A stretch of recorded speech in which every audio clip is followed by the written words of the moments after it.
entier, comme ça tu verras ce qui est le mieux, d'accord? Donc on part sur...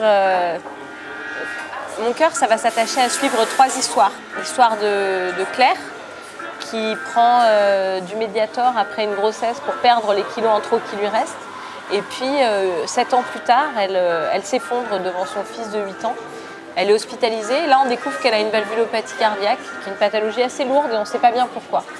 Et puis, en 2008, c'est l'histoire d'Irène qui commence, qui va comprendre en fait que ce médicament, le Mediator, est dangereux et qui va se battre pour qu'il soit interdit et qu'il ne soit plus commercialisé, et puis pour que sa dangerosité soit reconnue et que les victimes soient indemnisées.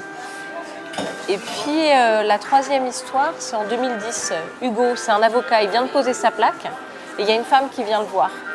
Elle a entendu Irène Frachon parler à la radio et elle vient de comprendre que c'est peut-être à cause d'une pilule qu'elle a avalée un jour de juin juste avant l'été pour perdre quelques kilos et entrer dans son maillot de bain, qu'elle est maintenant obligée de dormir avec la télévision allumée pour ne pas entendre les bruits de ses valves mécaniques. Voilà, et du coup il y a le combat de cette femme et des autres victimes pour aller au procès, se battre contre le laboratoire. Moi, ce qui m'intéressait aussi, c'est comment une femme, Irène Frachon, va donner aux autres et l'envie et le courage de se battre. Parce que j'ai l'impression que c'est ça aussi, cette histoire. C'est-à-dire que c'est le fait qu'elle ait compris ce qui se passait et qu'elle se batte pour les victimes, qui donne aussi aux victimes l'envie et le courage de se battre contre beaucoup plus gros qu'eux, contre un laboratoire qui représente des milliards.